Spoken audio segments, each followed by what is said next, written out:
Hey guys, welcome to my Victoria Vanilla French tutorial Let's Play. You might notice that this is the 0th episode. That's because this will be the setting up and the main bulk of the tutorial. Just for the new players, the reason why I chose to do this instead of the Russian TGC playthrough that I was saying I was going to do is because I just feel like this tutorial series is more important as Victoria is gaining popularity and there's more and more new viewers. Like, I only picked up the game I think 6 months ago, something like that. But so one, I feel like this one's a little bit more important to everyone. But then there's also the fact that after looking into the Russian TGC mod, sorry, not the Russian TGC mod, the TGC mod for my Russian Let's Play, I found that it was supposedly buggy. It tended to crash a lot. It didn't seem particularly well balanced when it comes to rebel stuff, apparently. And then there was also, what was the other thing? Oh yeah, that migration mechanic, which I was really looking forward to use, is a lot less powerful than I originally thought. So I've decided to do a French Let's Play, a tutorial Let's Play instead. So I'm sorry for that. This should be going up at 6 PM today, and what day is it? It's the, come on, 3rd of May. And let's get into it. So we will be playing as France. As you'll notice, my German Let's Play is here, and then I did a little test of France a while back. But let's get into it. And while we're waiting, play the music.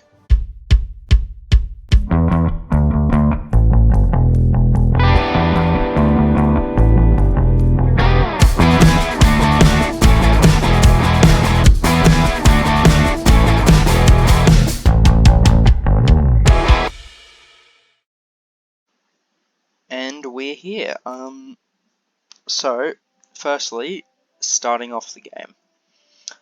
First thing you usually want to do is look into politics, because this decides the government you have.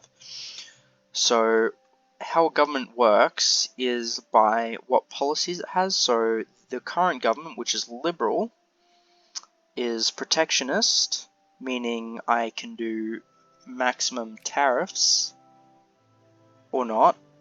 Oh yeah, over here, maximum tariffs, while limiting my trade subsidies. It's laissez-faire, which means I don't have control over my industrial economy. So I'm not going to be able to build factories, I'm not going to be able to expand factories, and I can't subsidize them. This is really bad. You always want to avoid a laissez-faire economy because of one, that, and two, it also limits your tax, the taxes you can collect, which is really bad, because then you'll end up with a deficit or not being able to fund important things like education and administration, as well as your military, which is where tariffs do come in handy, but we'll look at that in just a minute. If I can get that back down to... So next is your religion. So that regards the status of religious minorities. I usually just ignore it, because it doesn't tend to impact my games all that much. And then the next one is citizenship.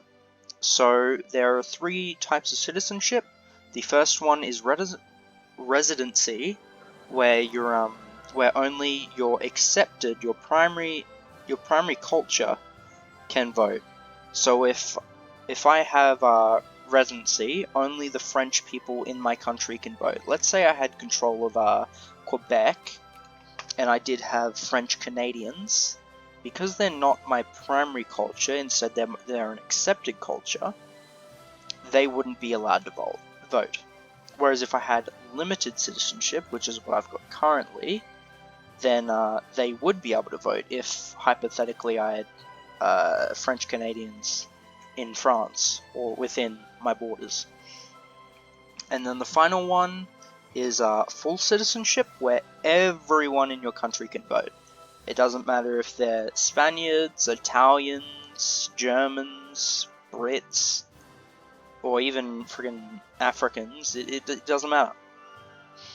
So after that comes your war policy. So currently I'm anti-military. It's not as bad, but it's still pretty bad because it means I can't do maximum defense spending, which means I pay my officers and soldiers less, meaning less people, pops, want to join my my military, meaning I have fewer pops to send to battle.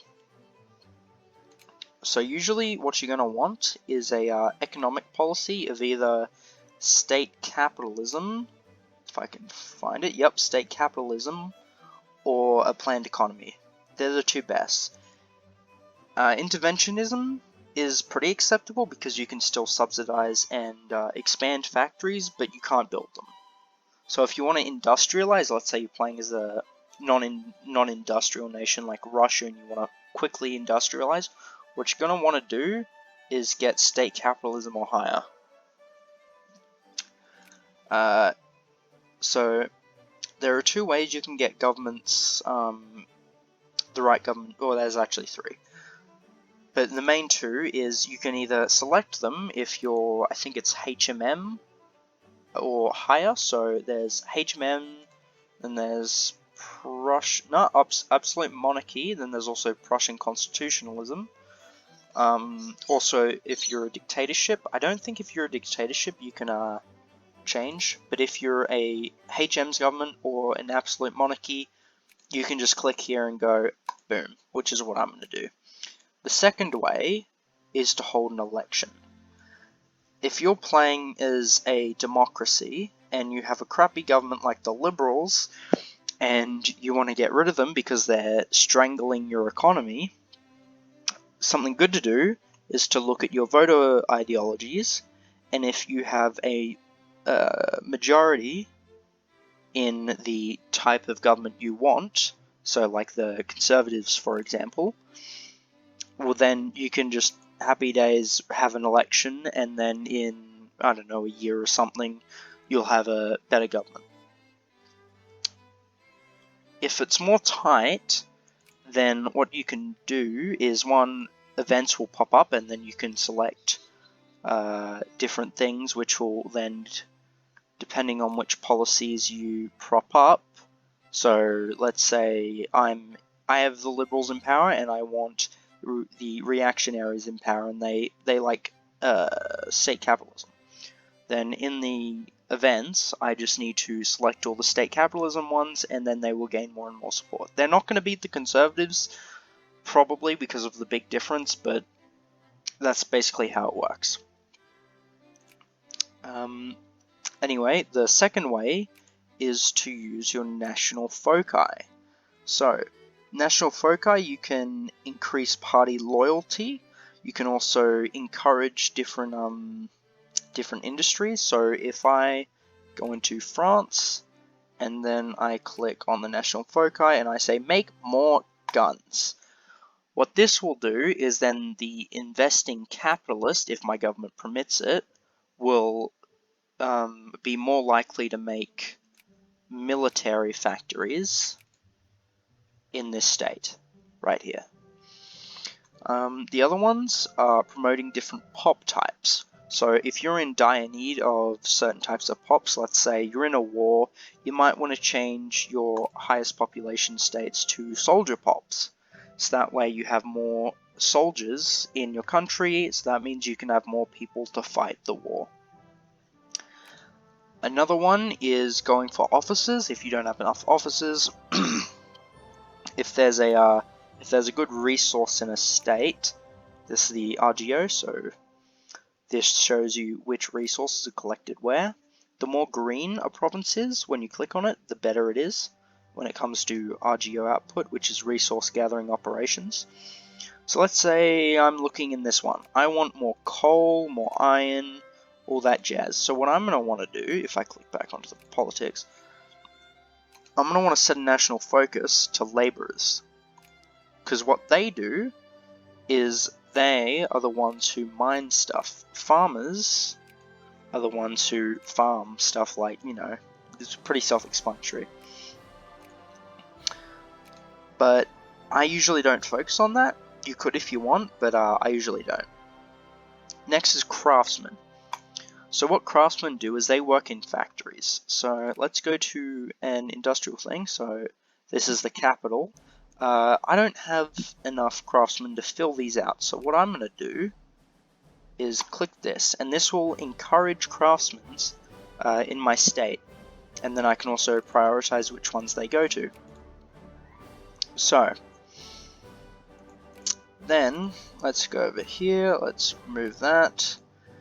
Next is clerks. Clerks increase the efficiency of your craftsmen, so you can also go here, clerks.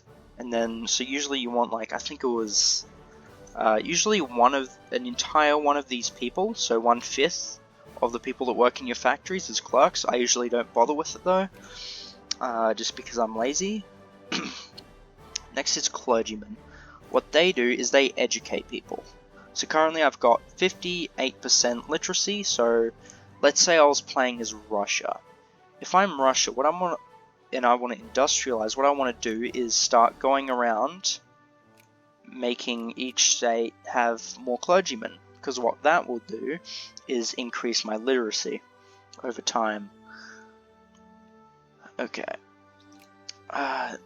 Next is artisans, so they're kind of like smaller individual factories. So what they do is they will produce goods for the market, but factories are much more efficient at producing resources. So usually you're going to want to industrialize. Finally is aristocrats. You want about 2% aristocrats in each state. It increases the RGO output for some reason. I don't know why. But yeah. Did I mention bureaucrats? Where are they?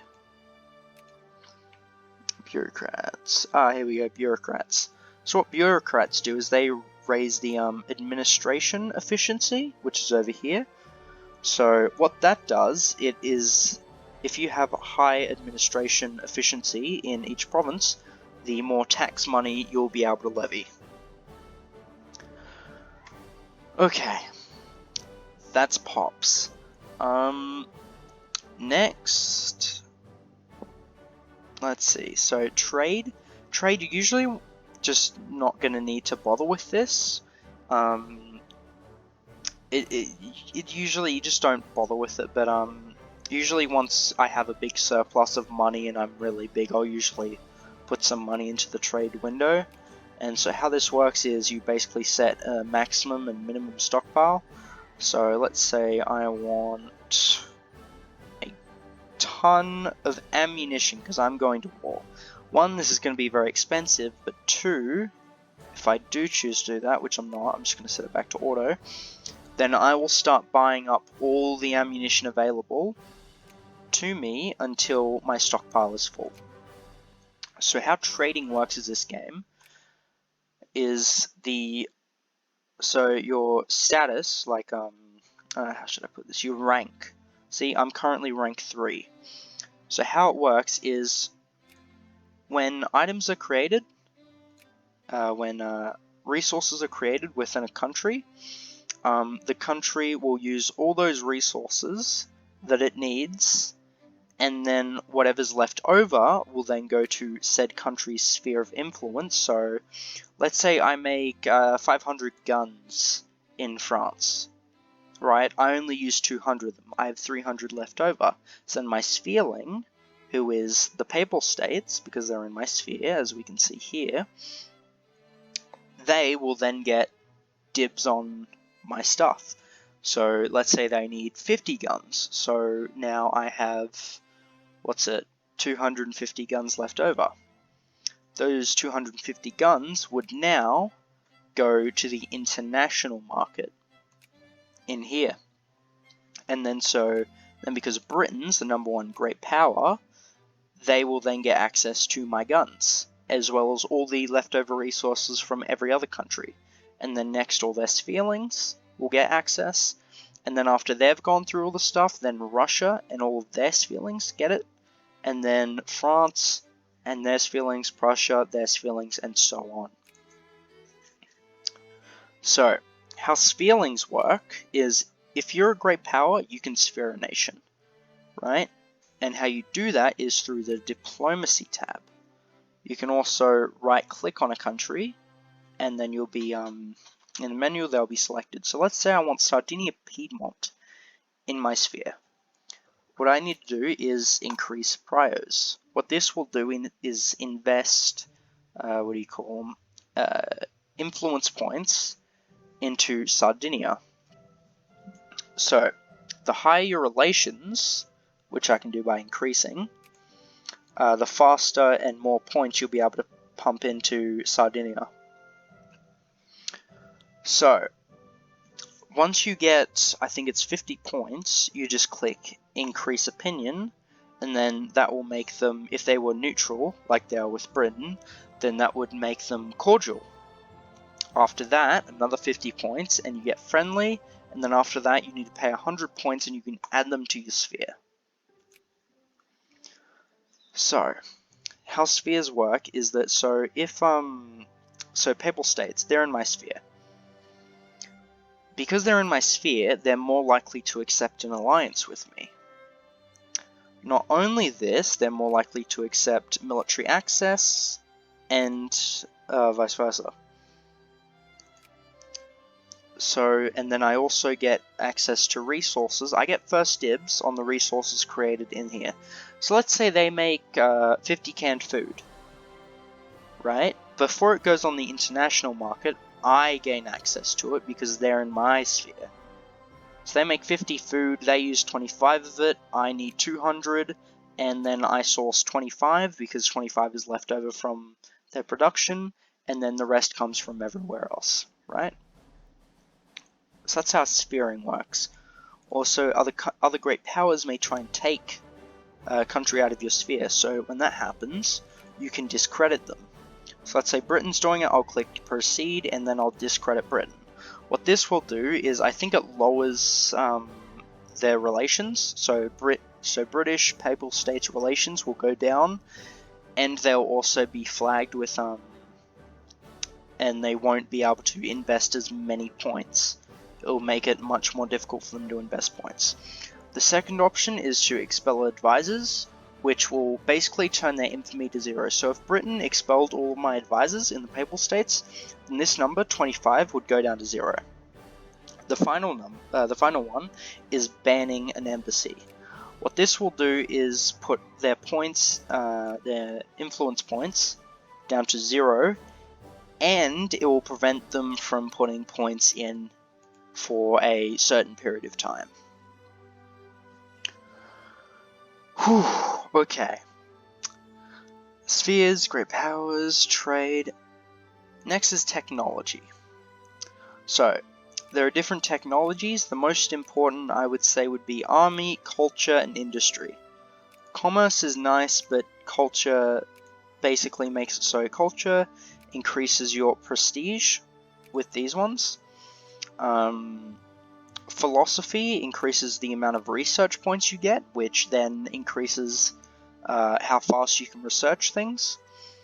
And then social thought is education and cultural migration. This is very good if you want to increase your literacy. Political thought gives you not only a bunch of inventions, which can be bad and good, these ones are probably the worst ones, but it also gives you a new national focus. And national focuses are these from before, and you can use them to do all sorts of stuff. National focuses are very useful. I advise you use them during setup and just throughout the entire game. And then next is psychology, which is reinforcement and what do you call them? It says regiment. That's what it means. Regiment experience. So currently this is the experience of my division. If I increase that one tech, then my divisions will spawn with more experience. Next is industry. Medicine, extremely important. Not only does it have a bunch of things which make it so your population grows, It also allows supply limit and lets you colonize certain stuff, which is fun. And then next would be railroads, makes you construct railroads, happy days. Coal, metallurgy, sorry. This basically makes it so your mining stuff is much more efficient. Next is mechanization. It increases factory throughput. We'll talk about that in a second. And then power is about mining and farming and that kind of stuff. They also have some inventions here. Next is commerce, pretty not important. There's output efficiency, we'll talk about that in a minute. And then there's the diplomatic influence, which is incredibly useful for great powers as it lets you sphere things easier. Next is economic thought, which is input. We'll talk about that in a bit. This is admin efficiency, meaning the higher your admin efficiency, the less money you'll need to put into your administration. Okay. Next is tax efficiency. So, well, just wait.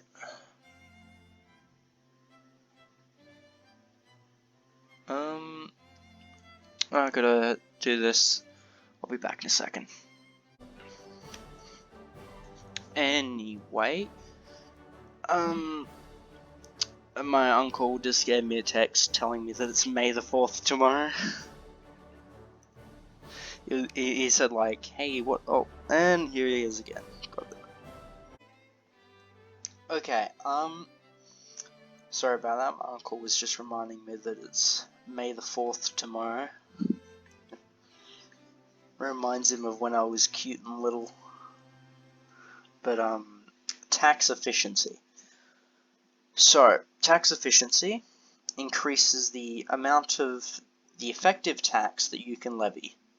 So, though the bar is at 50%, my tax efficiency is only 36.99, meaning my effective tax is half of that, being 18.5. So what tax efficiency does, it increases the tax efficiency and it lets you do a higher effective tax. Just wait. Anyway, so effective tax. So the higher your effective tax, the higher your tax efficiency, sorry, the higher you can your effective tax will be. So I usually do a couple of these, but I usually don't go too far on it.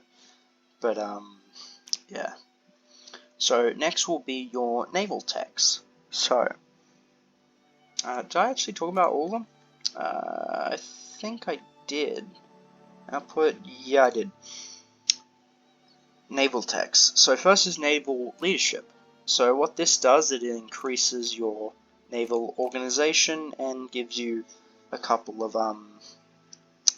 things you can invent. Next is naval science. This increases your range. So what naval range is basically, so from this port, how far out can my ships go and still get supply. It also affects how far out you can, what's the word for it, colonize. So if I build a thing here, a naval base here, if I have the range just to go here, then I can colonize over here even though I don't border it. That said, I can't colonize over here, but if I have more naval range, then I would be able to colonize here. Anyway, I'll back.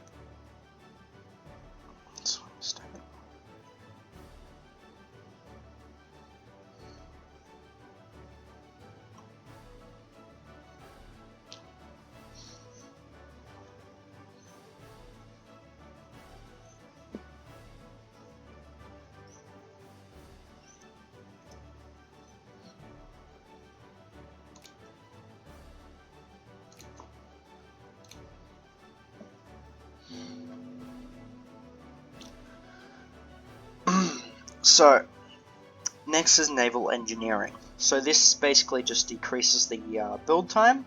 It also gives you some more stuff down here. But next is ship construction. So this affects the type of ships you can make. It also affects the speed. So this will get you dreadnoughts, iron steamers, you know, that kind of stuff. So this is the different ships that you'll unlock, which can be found in the military tab right around here. We'll get to this tab in a second. Next is the naval doctrine. So this basically makes it so you can build up larger naval bases, which are required to make the bigger ships. And they also increase your colonial power. Or actually, no, they increase your naval supply throughput. So that affects how many ships you're able to supply. So if I have over this, I won't be able to supply some of my ships, and then they won't perform as well. However, you might just go, oh, well, I don't care about Navy too much. Well, you need ships to have more colonial power. Colonial power isn't that much useful in the early game unless if you're Russia or, I don't know, America or Britain. Whereas in the mid game, when you colonize Africa, it becomes incredibly important. Next is the army. Army professionalism is one of the most important army techs. It increases your military tactics and your morale. I don't know how much morale has to do with anything, but tactics is definitely important. And I definitely suggest going for this as one of the first military techs you do. Next is military planning. This increases organization, and it also makes it so you consume more stuff, which is a bad side, but organization's nice. It's also got a ton of stuff. Heavy armament. This focuses on artillery. So, artillery is very useful, and so that makes this one of the other main important techs you want to get. And we'll talk about why it's so important later. Next is light armament. Okay, so light armament. This is basically all your infantry stuff. Some techs like machine guns, as well as a few other techs, also allow you to colonize better, as well as breech-loaded rifles. So this is your infantry, this is your artillery. Very important. These two are very important. Same with this. And then here's your military doctrine. So this is it's about defense earlier on, and then I think it gives more attack later on in some of the inventions. I can't remember. But so what this does, it increases the digging cap, which we'll talk about later, as well as fort max level. So now we'll talk about more military. So how forts work is you would build a fort, and then basically when an enemy, let's say like I'm invading Belgium. Let's say they put some forts down. I go over here, right? I defeat some of their armies, and now I'm going to siege. To siege, I need to place my unit onto another tile, and then I just wait for the siege thing to go up. We'll see that later in one of the future wars. Building forts makes it so that siege takes longer, which can be very useful in a big war, or even just any war. So that's what forts are useful for, but I don't really focus on them. I usually just do it around, like, if I was playing as Russia, I'll do it in Poland, a little bit in Lithuania, and then across here, you know, just in case. If you're playing as the Ottomans, you're going to want to fortify all this, and always fortify your capital, because when rebels spawn, usually their winning objective is by taking the capital. So what you're going to want to do is build up a big fort there. Okay. So, military. First of all, there's the Navy. So with different sizes of things and with different techs unlocked, you can eventually build these big ships. And then there's also the build army. So, we'll go through all of what these do. So, the irregulars are... don't use them, right? The only time you need irregulars is when you're an unciv. And also, I should probably talk about uncivs when it comes to technology. So, tag Jap. You need all capitals when you're tagging another country. Okay. Now, so I'm Japan, and I'm uncivilized. Ugh, disgusting. So, you go into the politics, and then you have all these military reforms, right? To unlock these, you need a certain amount of research points. And then you need to unlock a certain amount of these. It will say, where is it? Civilization progress.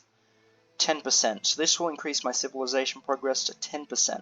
Once I get it to 100, I can westernize and research all this stuff. Until then, I have to deal with this. So, when you start the game as a unciv, you can build these, but what you really want is these, the infantry. However, you're not going to be able to do that until you get some reforms in. Okay. How do we do these reforms? How do we get the research points necessary? Well, one option is to increase literacy and wait for them to roll in. Another one is to attack. So justify conquest. I'm not actually going to do it. But when you win a war as an unciv, you gain research points.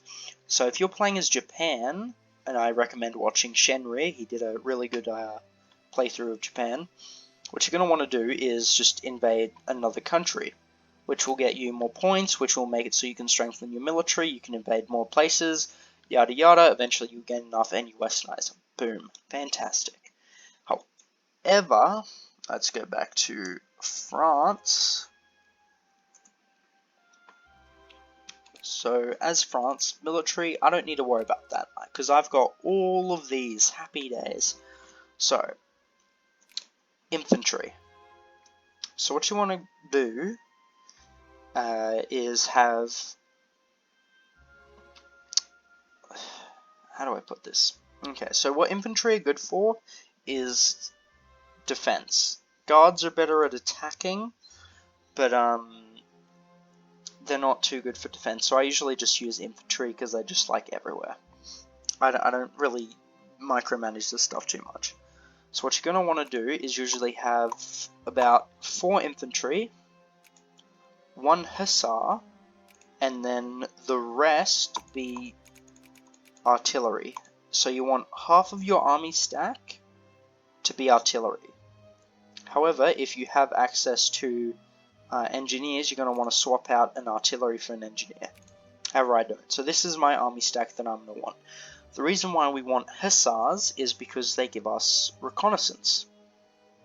What reconnaissance does is it decreases enemy dig-in. If I can see my dig-in, where does it show that?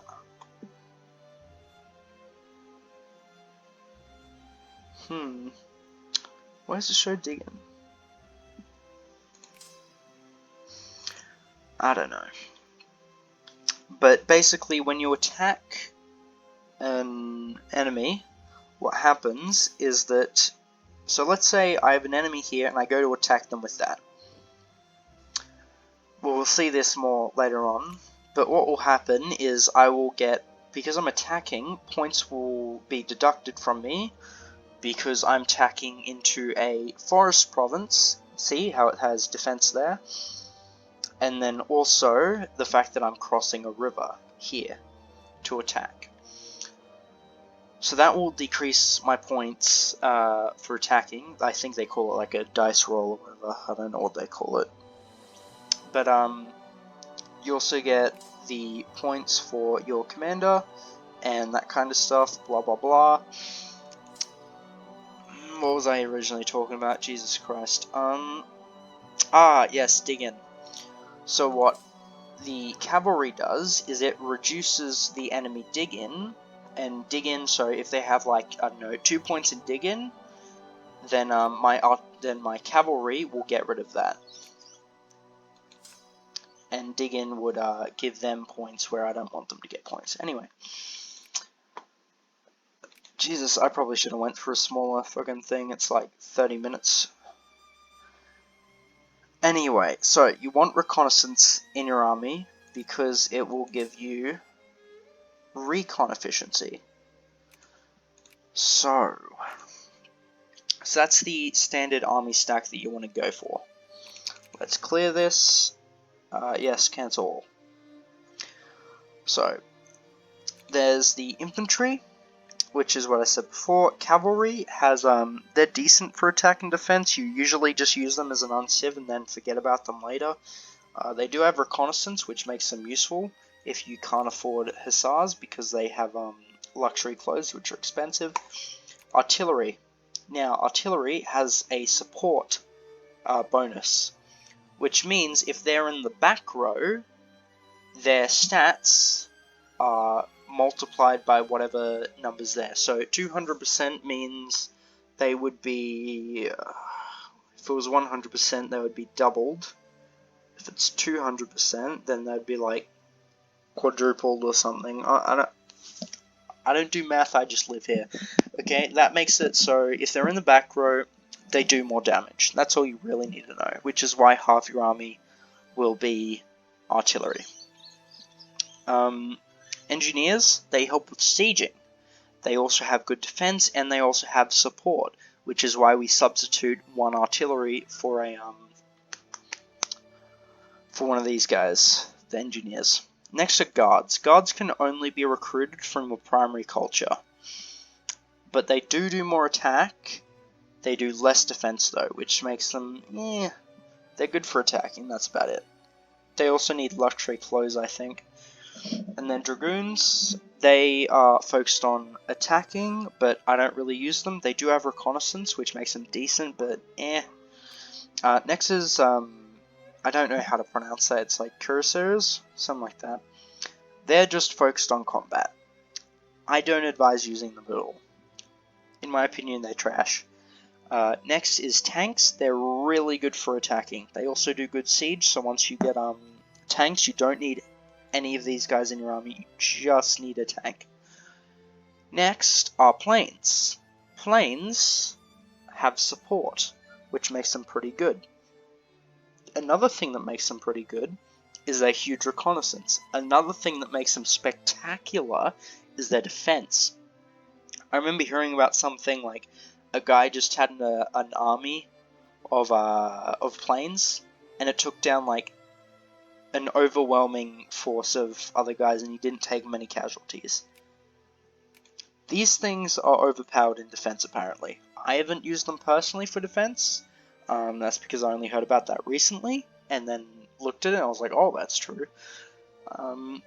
So yeah, I think that's most of it.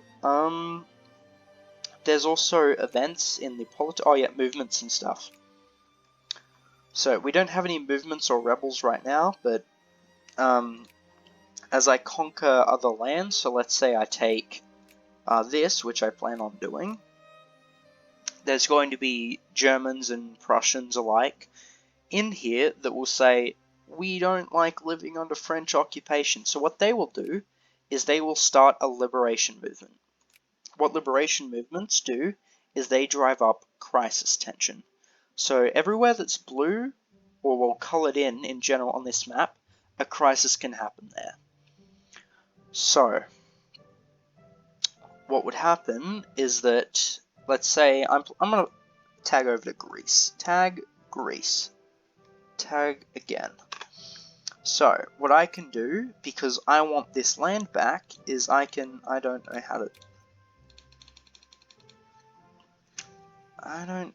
how this shit works. Huh? It didn't tag me over as Greece.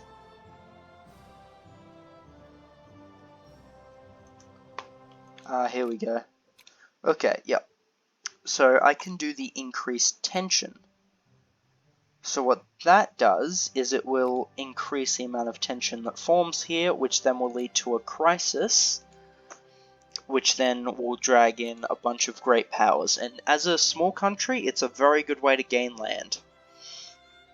But as a large country like Russia, it will be your bane. So, let's say I'm Russia, right? What I want to do is limit tension. So let's say this starts to go red, the Ukrainians want their freedom, and I don't want them to be free because I'm big and sexy and I don't want Ukraine to be free. What will I do? Well, what I will do is go to the politics tabs, and then I will suppress the liberation movement. We'll look at this later. That will make them more radical, which will turn more of them into rebels. So it's kind of a bit of a give and take. But that said, I would rather have rebels than have to deal with an international coalition trying to liberate Poland for the 57th time. So, tag France. So, that's how crises work. Another thing that will happen is people who want certain stuff to happen. So reforms.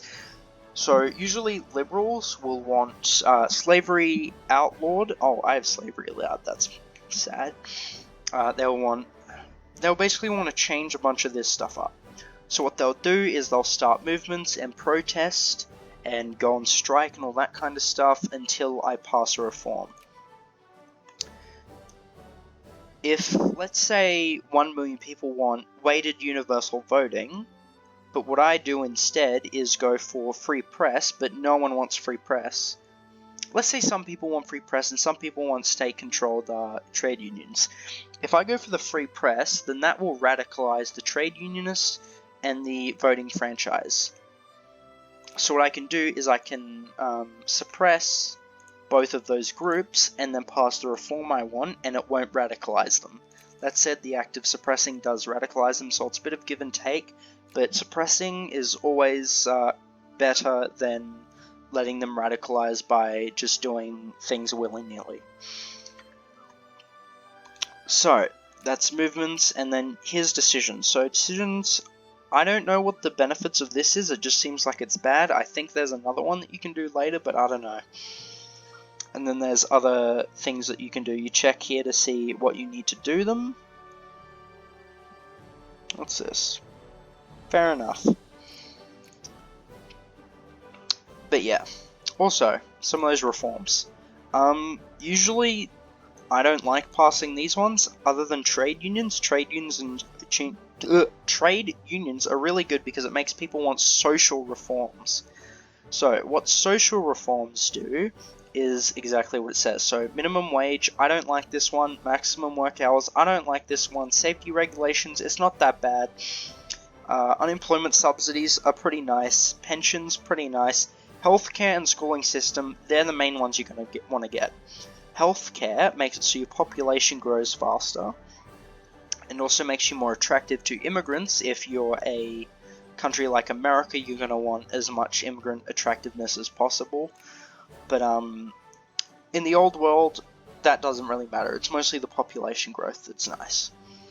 School systems. School system, as it suggests, it makes it so you educate faster, which is very good for countries like Russia, who have very poor literacy. Jesus, this is a long bloody episode.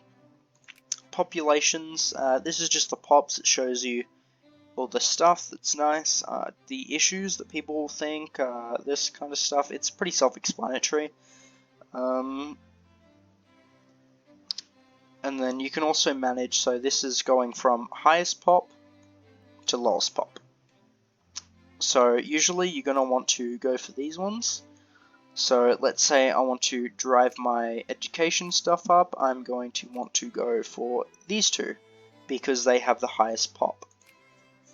So, in here I can see the amount of, so I'm encouraging the clergymen. So currently, in one of these two places, it's, in both of them actually, it's 0.99%. You want to get that to 2%. Anything above 2%, don't bother, it doesn't increase anything, or at least that's my experience with it.